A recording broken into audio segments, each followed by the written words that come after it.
A few weeks ago on my stream, I attempted an interesting challenge in Fire Emblem Engage that I thought would be quite fun, yet remain challenging. But it turns out I had no idea how challenging it would end up truly being. I tried a popular challenge run in the Fire Emblem community called an Ironman run, but I added a special twist to it. I could only use both female characters and female emblems. This particular variant of the challenge being called an IronWoman, if you will. But before I get into the full detail as to why this may be an impossible challenge or close to being, I first must rattle off a few rules because they are really important to understand the whole premise of the video, and also because some of you may not know what an Ironman challenge entails exactly. So let's get going. So to understand the essence of an Ironman, there's one big rule. Much like a Pokemon Nuzlocke, if a unit dies, they are gone forever. So kind of the way Kaga intended when first making Fire Emblem. You're simply not allowed to reset a map for a unit of any kind.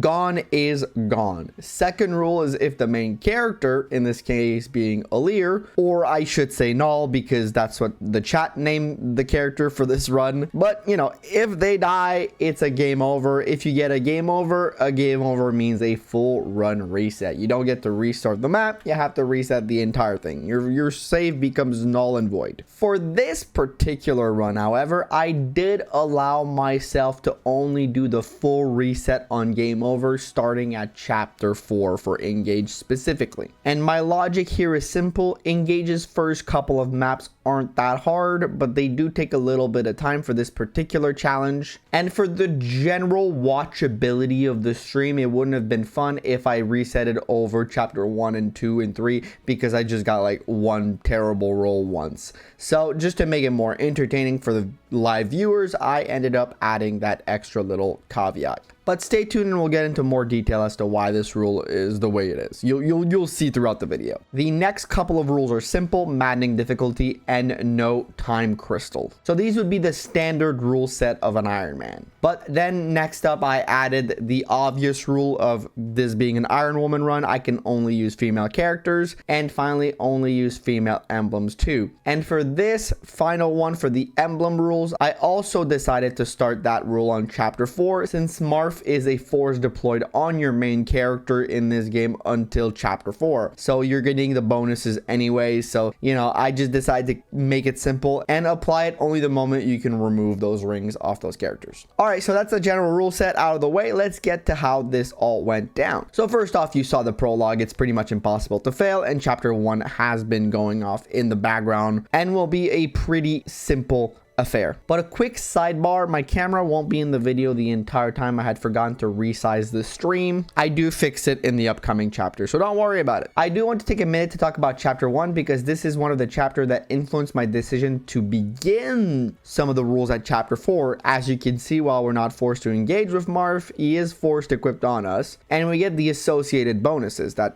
I previously mentioned. But more importantly, a little bit earlier than that, we are on a bush, and as you probably saw, the hit rates were around the 30%. So a few unlucky hits and we'd have to reset the entire thing and then, you know, restart that very bad prologue that's just like a couple of turns, and it would have been annoying to redo that every time during the stream. So with that being said, we make it through chapter 1. It's quite easy. Move on to chapter 2.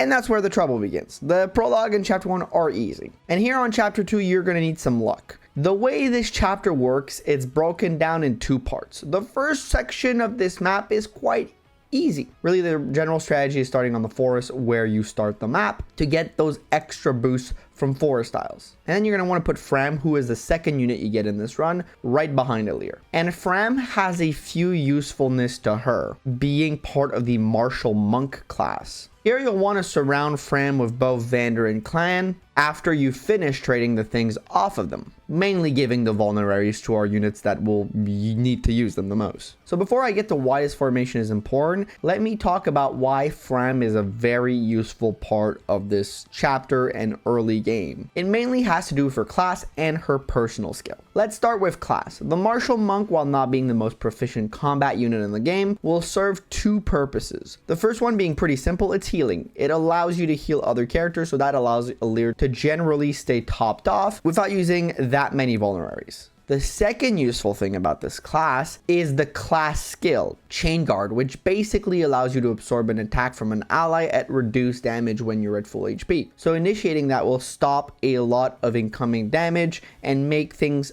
a little easier. The next good thing about Fram as a character that helps a lot here is her personal skill, Crimson Cheer. This skill allows her and the Divine Dragon, in this scenario Alear, to gain +10 avoid when they are standing next to each other, essentially with the force boost giving them a 40% plus in avoid. So the formation here is important because it hinges on the previously mentioned boost Alear and Fram provide to each other, because Alear also has a personal skill, Divinely Inspiring, that gives +3 attack and +1 defend to adjacent units, giving Fram a little bit more survivability. But putting Fram between Vander and Clan allows her to survive a little bit better. Because of how easy of a kill she is for the enemy, they will often prioritize her because she has very low health, so she's an easy target for them. So the Axe Fighter and the Archer will go for her more often than not. Luckily, by blocking the sides, the Axe Fighter doesn't get access to her, and only the Archer does, so he will tend to attack Fram with a 49% hit rate. So there are chances we dodge, but in that case, here we get hit.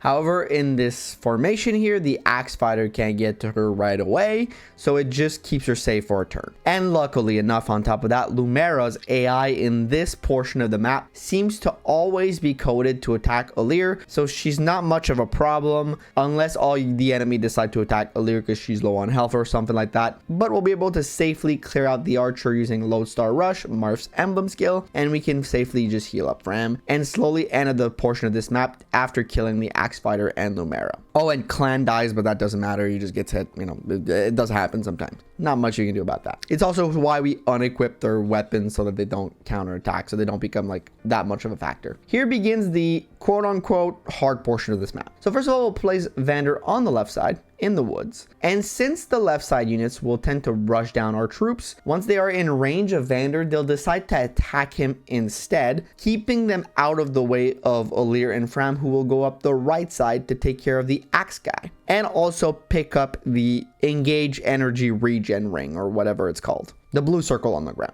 Once we've taken care of this axe dude on the right, which won't be that hard, but after that our lives will be a little complicated as Lumera is now paired with Sigurd, which means her movement on the map is of 12 tiles and her defense is boosted from Sigurd's stat boost. So she's a lot more of a powerhouse than she was before. So we'll start heading down the right side and engage right away as we get the rapier. That way we can take care of the cav units surrounding Lumera because they will start moving up once Lumera starts moving up. We'll keep Fram out of the range of the cavalier, but Alear in range of them with the rapier equipped as previously mentioned. And Lumera will be activated from her starting square and she'll charge right at Fram and she'll be able to eat that hit for now. From our positioning, you may think that we are in a little bit of a pickle as a cav unit is nearby and so is Lumera, and both Fram and Alear have low HP, Fram being in definitive kill range here. But despite the fact that Lumera could have gotten a kill on Alear, she chooses to focus down Vander instead. The reason being, Vander is also in kill range of her because of the Rider's Bane she has equipped thanks to her engaging with Sigurd. And the reason she goes for Vander is that she has a better hit rate against Vander. So the kill is easier for her to secure, therefore ignoring Alear and keeping our right side of things safer. I actually hadn't planned for that. That kind of just happened during the stream and I was a little surprised. I thought this was going to be a reset, but it turns out things kind of worked out for us there. And it does save us because that means we can get Fram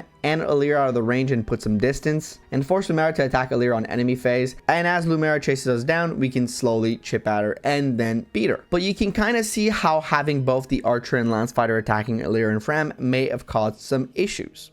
Alright, time to talk about the next chapter, chapter 3. And it's the last chapter where Marth will be available to us. And you'll see here how Perceptive and Divine Speed, both skills that he has, have been the linchpin elements behind Alear being dominant. And you'll see it this time around at play. So one of the main problems for this chapter is just our massive numbers disadvantage compared to the enemies. But with that being said, we also get a new usable unit in Etier, so our number goes from 2 to 3. And she is extremely useful in this chapter given the sheer amount of Pegasus Knights. And Etier was perfectly designed for this map since she does exactly enough damage to one-tap all the Pegasus Knights. Given the sheer number, this map will require some very specific unit placement, and after we've sent all our dude friends in the corner to go, you know, just wait, we'll send an engaged Alear to attack the right side sword fighter and place Fram a little below in range of the sword guy, but keeping her out of the Pegasus Knight's range. That's very important, because if they both hit her, she dies. She cannot handle that much smoke, but she can survive only one of them attacking. And here, once we enemy phase, the AI surprises me again. The sword guy attacks Alear instead of Fram for some reason,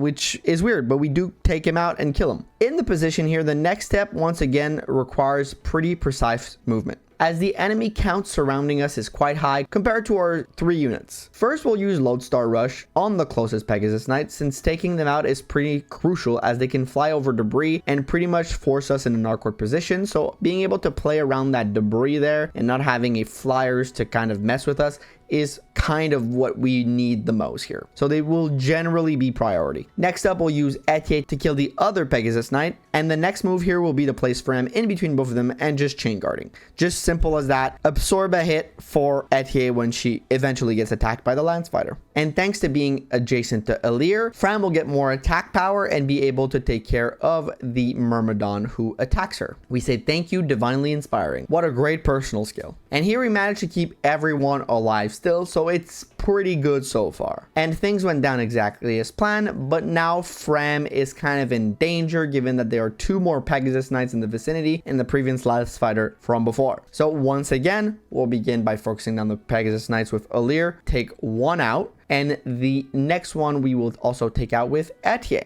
And that leaves a perfectly safe spot in between both of them to place Fram, our low HP Fram, so she can heal up Alear, and it puts her right out of the range of the lance fighter. And Alear is in range now of both the Pegasus and lance fighter, but I'm assuming the lance fighter will go for Etier here. To my surprise, the AI doesn't do that. While I knew the Pegasus Knight will go right for Alear, the lance fighter also decides to go right for Alear, instead of getting the free hit with no counterattack on Etier. But there is a reason behind this, and I think it has to do with the obsession of the AI to break opponents, which is the new mechanic in Engage. When you are winning the weapon triangle, you break your opponent, stopping them from counterattacking. I think the AI sees it in that way and prioritizes that. So we're kind of again in a sort of delicate position, but this is the last 2 units from the initial onslaught, so things are slowing down a little for us. We can take out the Peg Knight using Alear pretty easily because of how speedy she is thanks to Marth, then move Fram out of the way, keep her safe, heal her up, and then move up Etier to damage the lance fighter. She won't kill, but she'll do about half his health. And unsurprisingly again, the lance fighter goes still for Alear, really prioritizing that break mechanic. But we can easily clean it up with Etier on the next turn. And here I decide to start settling things down because the other enemies aren't moving. We're good. We can take our time to heal up Alear fully and then start moving our troops strategically in a few turns, and we will try to pick up the blue circle,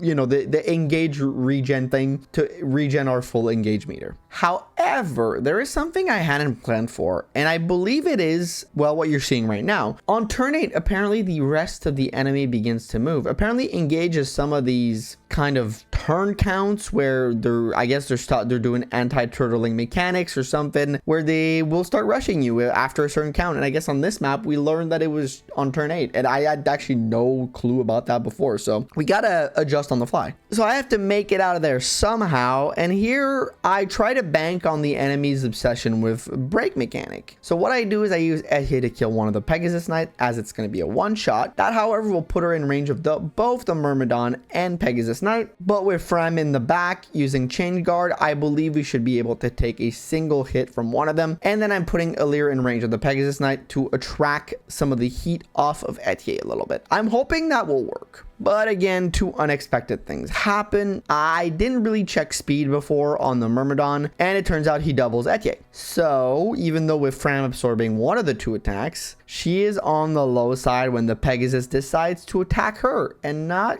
attacking Alear, because I guess she was in a closer kill range. So I guess kill still prioritizes the weapon triangle break. I would need a breakdown of how this exactly works in Engage, but there's an hierarchy there somehow. So Etier ends up dying and we lose our first unit. And it does feel like this was extremely avoidable, to be fair. But now we gotta readjust on the fly, and we have a nice little 2v5 going on here. And our chance of winning are slim, and I'll skip the preamble. It goes terribly for us. The onslaught will be too much. However, this is kind of the reason I gave myself a reset buffer of chapter 4, because this thing will happen a lot on this map. Yeah, we have part 1 of this map pretty much down pat, but the second part is where we'll have to get creative, and here's a few things we can do. One of the things that will help is going for the emblem energy circle that will fully regen our emblem meter, and prioritizing that very quickly before turn 8. And from that point on, there are 2 strategies I will try. First, engage and use the additional stats and heal from the passive skill to pretty much take on most of the army with Alear. And here, as you can see, this strategy kind of works since Alear now doubles the sword fighters and heals off a little bit off of them. And we even get a crit off that clears one out entirely and full heals us. However, that crit ended up being kind of the worst case scenario, as it opened up the path for the boss and archer to attack us. And unless we dodge one of the 2s, we're in killing range. So here's a prime example of suffering from success. We needed a little less success. Not getting the crit would have allowed us to survive the archer, but in this case, we got unlucky by getting lucky. So, you know, sometimes this thing happens in Fire Emblem. Obviously, after that, we're still kind of in a pickle, so I will go for my second strategy instead. It's technically a little safer and relies around playing around the debris near the start that we talked about a little earlier. But the big challenge around this is managing to take care of the Pegasus Knights before starting to siphon the ground troops around that choke point. And because we don't get a lot of movement to do that, given we want to fill up our engage meter and then back up to survive the incoming onslaught, Alear will have to dodge a lot. And here we end up placing the enemies on the left side of the debris, when ideally we want to funnel them on the right side where we have a little bit more control. And because of that, while Etier does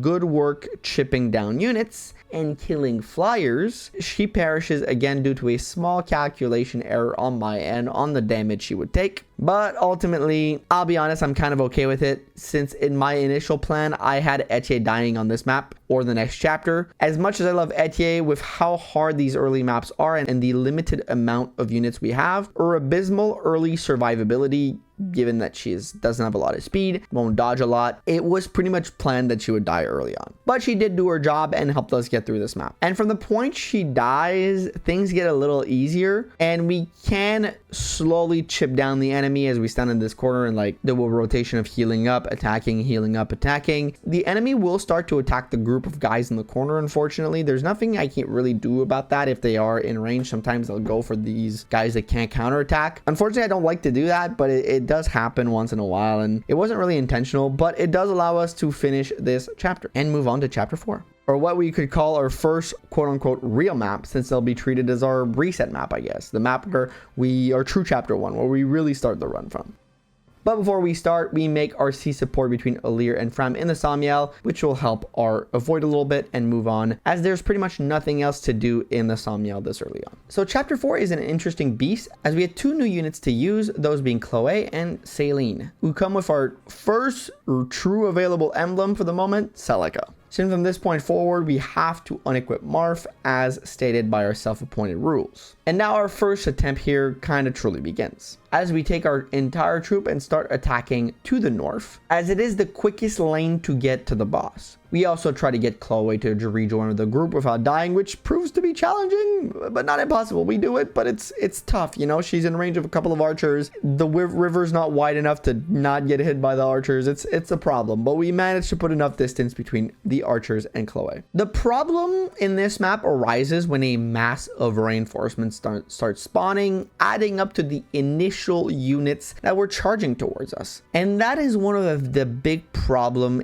in Engage for these early maps in challenge runs. Most of the early units will rush you off the bat and not allow you a favorable time to set up. So it's something that often comes and bites us in the butt. And this time around, we virtually get swarmed and get our very first unfortunate game over, which technically means the first Ironman attempt would be technically over. We did, however, keep the stream and the attempt going here, and it's because of how brutal this all was. And I personally was a little curious of what strategy to employ, and I wanted to figure out how possible this all was, because this is kind of the moment where I started to think, this might not be possible, and I wanted to experiment a little bit with that. So we'll change things up a little bit here because it's pretty clear to me that there is no way we're walking the entire squad to the boss. And since luckily enough, this is a kill the boss map, we just really need to take him down. And our best bet to do that is to use Saline, because magic will be our best way to pierce through his armor. And basically the crux of this strategy hinges on using Warp Ragnarok to teleport Saline around the map. And a little addendum here, chat allowed me to put the no time crystal rule on pause simply to figure out the optimal strategy, as we were kind of in a section where we weren't really sure at the whole possibility of it. So we decided to put that rule on pause just to test things out. First step will be to warp Saline all the way to the fort near Louis. This will allow her to kill the archer, but it's also very important that she has Seraphim equipped, as it is super effective against the corrupted soldiers, which are the main enemies here. Next thing we'll want is for Chloe to kill the mage near so he doesn't attack from behind. And then we'll head Fram and Alear up in the woods in the corner, using their personal skill plus support to make the void as high as possible and to allow them to dodge as much as possible, because that will be their goal this map, survival.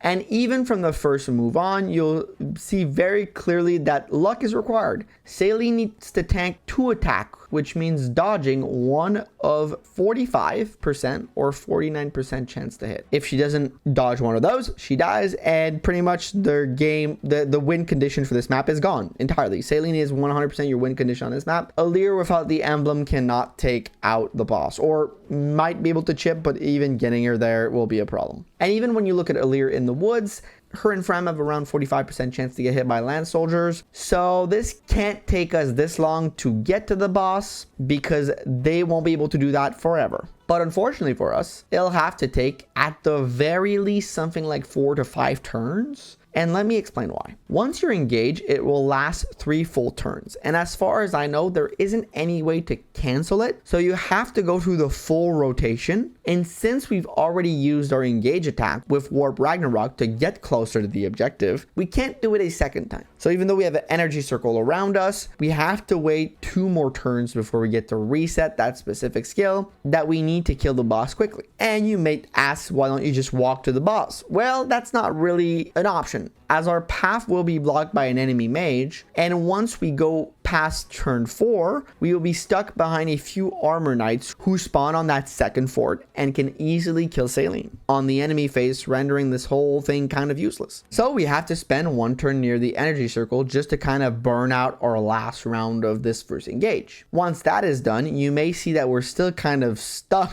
thanks to those darn knights, because they are in range of attacking Saline still, and you know, if they both hit her, she's gone. So I will do something a little risky. First, of course, I'll refresh my entire engage meter by waiting on that tile. I guess I could have attacked the Peg Knight here, but I had a small brain fart, and it doesn't really matter at the end of the day. And our next move will technically be a sacrifice. So Chloe will need to stand on that choke point where she will block both the knights from attacking Saline. And while they won't be able to reach her, this surely means Chloe will die here, because they do a lot of damage and she doesn't have a lot of defense. But we absolutely need to block that path and keep Saline alive. That's really what's most important here. So I put her on the little choke point where if she gets hit by both knights, it's probably over for her, but we do get a full heal from the potion thanks to Saline's personal skill, Gentle Flower, which boosts the effect of healing items to allies nearby. Also on top of that, Alear and Fram are still chilling in their little corners in the wood, just dodging hit rates ranging from 30% to 50%. So, you know,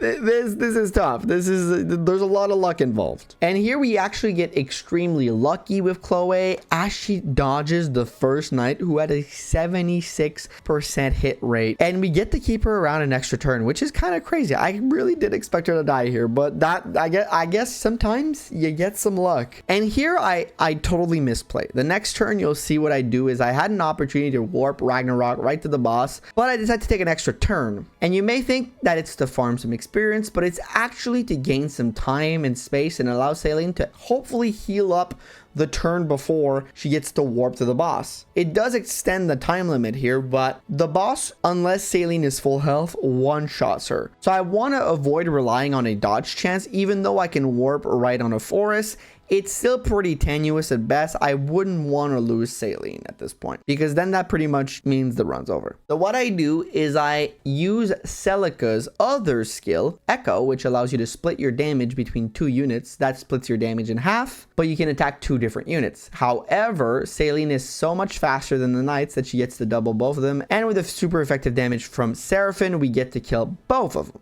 And then we send Chloe to go kill the Surge Tome Mage, as those tomes can't miss and might put Saline in a little bit more delicate situation. This, however, means that Chloe is probably going to die because she's low HP, and the other enemies are sure to go for her and kill her. But it maybe allows us to gain a little bit more time for Saline.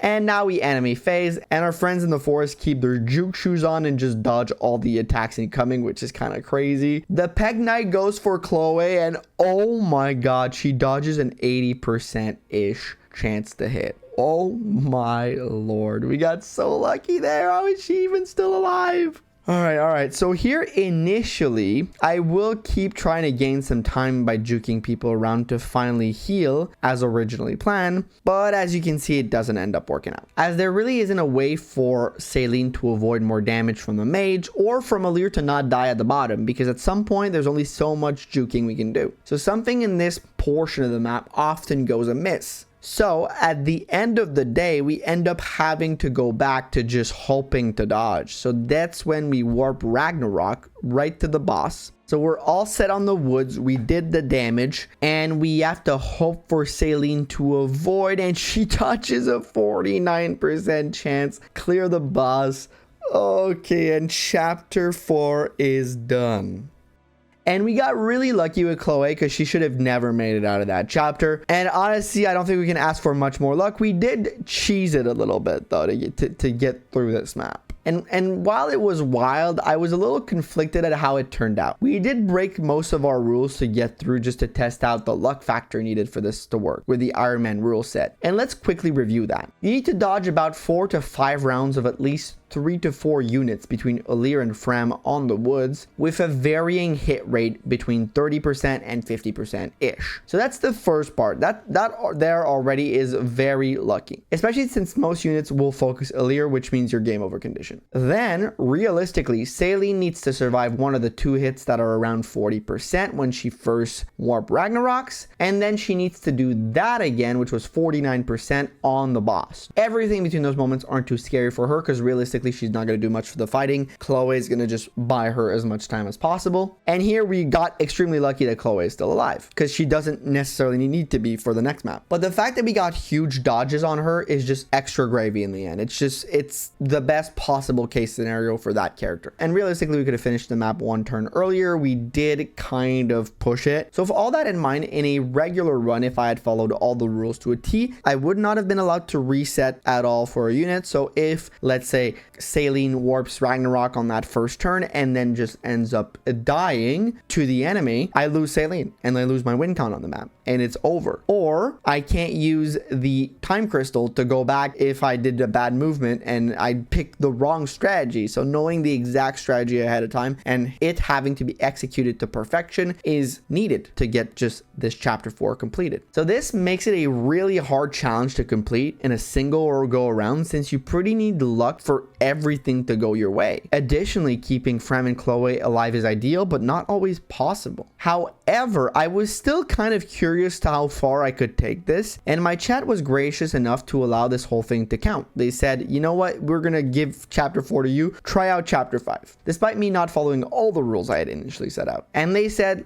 take the full rule set into account starting on next map, chapter 5. So that's what we decided to do, and push for 1 extra map. And frankly, I was really curious, maybe it was the 1 map that required a bit of luck, and beyond that things would be even easier, so that would make it not that hard of a challenge. So to figure that out, we go to chapter 5 and test things. So in the Samyel, we pick up a few bond ring to boost our characters' stats, and also some stat boosters from the DLC that we are going to use, because this thing is hard enough as it is. Also, there's probably ideal bond rings to pick up, but we didn't pick those up. We just picked what we got from what we used, and they just gave us like slight boost to stats. We didn't get anything S ranked or amazing. It was, I think the best one was an A rank ring, and it didn't do like that much. So keep that in mind. On chapter 5, we will not get any new emblem rings or characters at all. So the power of our squad remains pretty stable. Our first attempt goes quite poorly as I try to split my troops in two and immediately get overwhelmed by the sheer amount of enemy units. And you may be able to see the problem because it's the same one that's been plaguing us every map. Engage just seems to throw loads of units at you to stop you from turtling. Just they always send units at you, just keep you moving forward. And when you have a full team, this isn't that terrible this early on. These maps are generally pretty easy, except for like a few things maybe. But with only 4 characters, this can get, well, I guess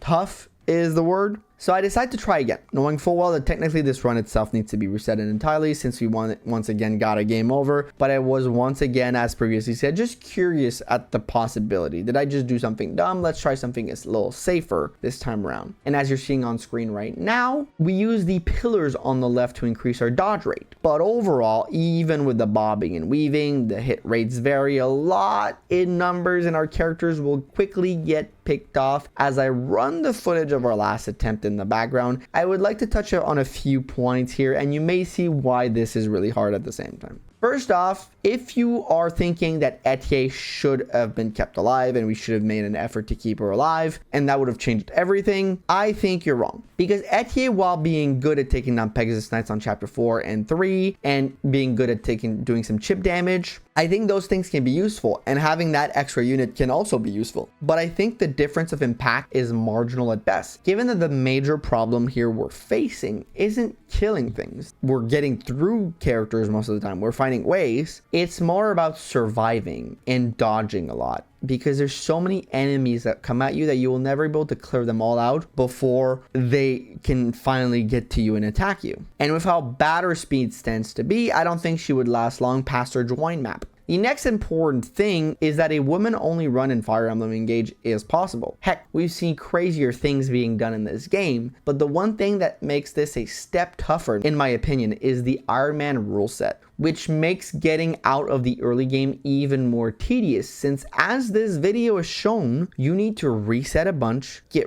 really good RNG, and get soft locked if Saline dies, since no one else can take care of armors well. I guess maybe if you put Celica on Elyos, you can do a couple of things, but generally speaking, I think that will make your life a little harder. Basically, you need the best RNG on Earth, and you need to get it all in one go. No mistake, nothing not going your way, just the best RNG possible constantly. This is why I stopped this challenge after only the 5th map, because I wasn't confident that this was doable without cheesing around the rules even more than I already had. As I've shown you in this video, I did it a lot to figure out RNG, and trust me, I haven't done the calculation of what the chances of getting there with everything going well happening, but I can pretty much put good money on the fact that it would be pretty slim. And if you've watched this channel before, you know I don't like to throw the word impossible around when it comes to Fire Emblem, since a lot of this is based off percentages of chances of something happening or not happening. So there is a possible timeline where this whole thing is possible, but this challenge is damn near impossible. And you may be asking yourselves, Kratos, if this was a failure and not a doable challenge, why make a video and share it in the first place? Well, that's a great question. There are 2 things that motivated me here. The first, simply enough, maybe one of you knows something I don't and can guide me in the comments and unlock this secret solution that I've yet to find. But more importantly, the second thing. And I think that is much more important and has more valuable implication in video games and even outside of them. And I think it's something you can apply in general in your life. Failure is normal. Failure should be shared. Failure is important. I think often when watching YouTube or when looking online in general, we often see content that shows something incredible being done, but we don't show all the things that simply failed before or along the way, or all the attempts that just didn't work. We tend to hide those failures and simply share the things that did end up working out in the end. Take my videos, for example. I still haven't made a solo run where it just doesn't work. And trust me, there are impossible ones in there. And it begs the question, when I do get around to making these videos, how will I handle them? And while I can't answer this question right this minute in this video, I think beginning to document things that just didn't work out and explaining why they didn't work out is an important first step. More importantly, there's always something to take away from a failed experiment. It teaches us something. Using once again this video as an example, I learned a lot of intricacies about the AI in Engage and how the early maps function, so that next time when I attempt a challenge run, I'll be aware of these things and I'll be able to plan accordingly ahead of time. And this can be applied to your everyday life, as mentioned earlier. When something doesn't work out, it sucks, sure, but the value in those failures come from what you can get out of them. And that is always something I've personally believed. So I thought that this video felt like a perfect opportunity to share, I guess, a little kernel of wisdom with you all. And hopefully next time something goes amiss in something you attempt, you take a moment to look around and ask yourself, how can I turn this into something positive and maybe learn something out of it? But I'd like to thank you all so much for watching this video, and I hope I was able to provide something of value to you today. And feel free to leave a like if I did. I would like to thank all my members, especially our tier 2 and 3 members, being Brawler456, Forgotten Fox, Clutch McGee, Equipma Gameplay, and Rogue Arcadia. And that will be it for me today. Thank you all for watching. I'll catch you all later, and bye-bye.